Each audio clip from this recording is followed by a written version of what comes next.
Hey everyone, this is Montiom. And I'm Kerry Shawcross. And we're here to give you a behind-the-scenes look at RWBY Volume 2. We're gonna show you storyboards, models, cool animations, everything that makes RWBY what it is. But to be on the safe side, if there's anything too spoilerish, we'll make sure to have editorial bleep or blur it out. So let's get started.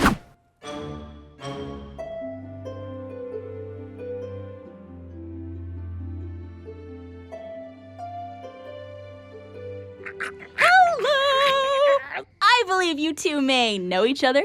Aren't you that girl that exploded? Yeah. My name's Ruby.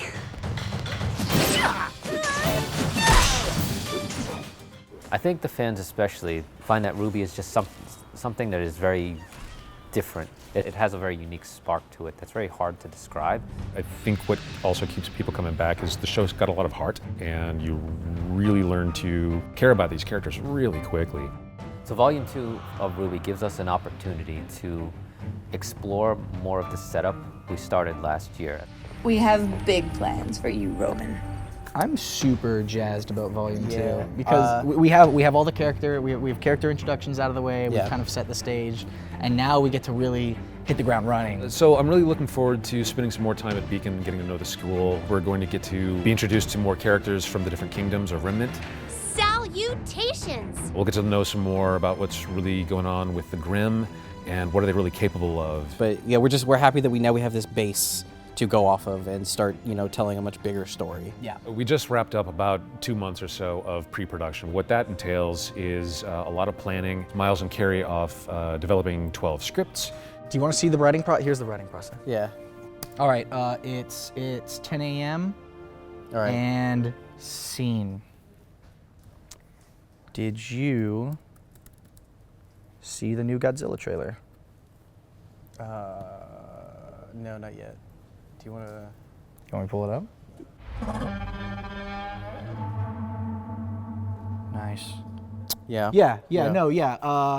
Yeah, no, yeah comes up a lot. Yeah, That no, yeah phrase. is like our catchphrase. Yeah. It's yes, I do think that's a good idea. No, don't doubt yourself. Yes, let's move forward with it. It's, Yeah, no, yeah. Yeah, no, yeah, no, yeah. Yeah, Yeah, no, yeah. yeah. That's Yeah, no, good. yeah. That's good. Yeah, no, yeah. Then it's time to bring in the cast. And this time around, we did a table read of Chapter 1 and part of Chapter 2 just to reacquaint all the actors with each other and get used to what it'd be like to actually be able to read off of each other, which is an experience they don't generally get once they're in the booth. Yang Xiaolong, prepare your kingdom for battle. Bring it on. Once the scripts are more or less considered locked, there's a shot listing process. We're trying to treat it not unlike a live action production or a bigger scale animated movie where you don't want animators to be wasting their time later on anything that's not going to actually wind up in the final edit. So you have to be very careful.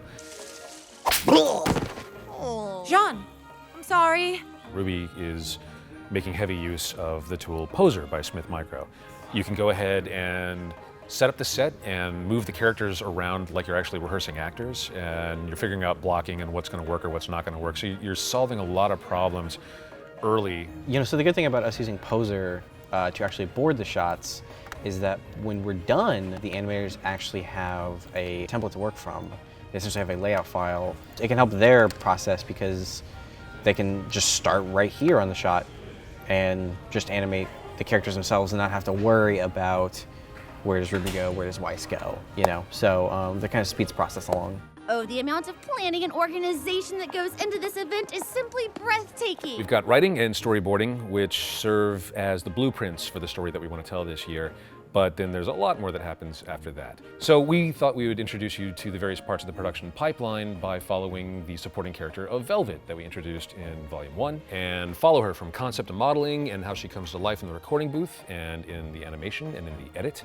But the first thing that we need to figure out is what's the look of her new combat gear going to be. With the amount of fan art and that I see done by our community members, I feel like it would be a great opportunity to have them contribute to one of our characters who is also voiced by one of the community members. Here we are with some of the submissions from the Velvet Scarlatina design contest. Here we have the voice of Velvet, community member Katie Ward. This was tough. I mean, we've got a lot here, and I kind of had to enlist her help to whittle it down from the over 1,300 submissions from all you talented artists out there. You were really able to kind of like whittle it down for me, so this is great. It was a little heartbreaking, especially when you know how much effort people put into these things, but It is really heartbreaking, but it was a lot of fun looking through all of them, and we're down to the top 25, which is still a lot. The first scene Velvet was in, you see her being picked on by Cardin. Oh, that hurts! Please stop. I don't think people have seen enough of her yet to completely create a character for her. So yeah, we wrote in Velvet just kind of as a small demonstration of what it meant to be a Faunus. Right. And the fans immediately loved her. I often tend to take influence from really any direction possible. To leave it open to this sort of influence would then be like, well, maybe it's something the art could inspire. This is one of the things where it just generates natural conversation, which I like. We just needed a girl with bunny ears. Yeah. And now we have a badass character with bunny ears. It's a good thing we didn't go. We almost went with a dude with an elephant trunk. Probably would have turned out not as cool. good. See, okay, so I really like this one, but at the same time, it also feels like something I would use for another character. True. Let's put this aside. All right, so that's a no pile. This is a no for me. All right, that's okay. With the coat, this one's, I guess, more stealthy. It at first glance looks very conventional, but if you actually look very closely, she's wearing some very unique leg armor, where Velvet is wearing what's called pumpkin panties. We've agreed on that. We do really quite like the coat. Yeah, like I like this just for an on-the-town Velvet design. What about for her glasses?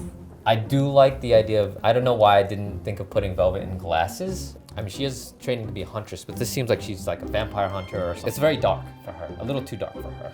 It's too yang. Sometimes we don't pick a design through complications of how something might be rigged. For example, these two long tails here. Nora at one point had a design similar where it's just her bow was enormous and she had two long tails, but I didn't want to encumber her movement. I'll put this on the no simply for, it might be more complicated than it's worth. I mean, even with the fan submissions that we saw for Velvet's costume, I think it's really quite poetic that the fans got to choose what she was to look like, and that, you know, staff at Rooster Teeth decided that they wanted a fan to play her. It just sort of shows that Rooster Teeth is still very committed to their community, and also I'm super excited about it. So this one is my favorite. I love this a lot, and it's really difficult for me to explain why. You could sort of see hints of like how that could be armor. And at the same time, it's like, whatever it is under this, I mean, that could be just normal everyday denim blue jeans. I also think that I would like to cosplay as this. Like, this is something that's it looks very simple to be able to do. Yeah, so I'm very much on board with this one being the final design.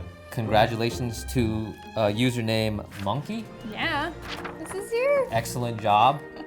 There was a lot of competition, but you just did something very unique and that really stood out for us. And we're gonna hopefully live up to this design as much as possible. We'll be seeing more of her. So yes, this is great. Thanks a lot. Thank you for tuning into this first production diary. Next time, we'll take a look at how these concepts get translated into the 3D models that get animated into the show. Yep, so we'll see you next time. Get to work.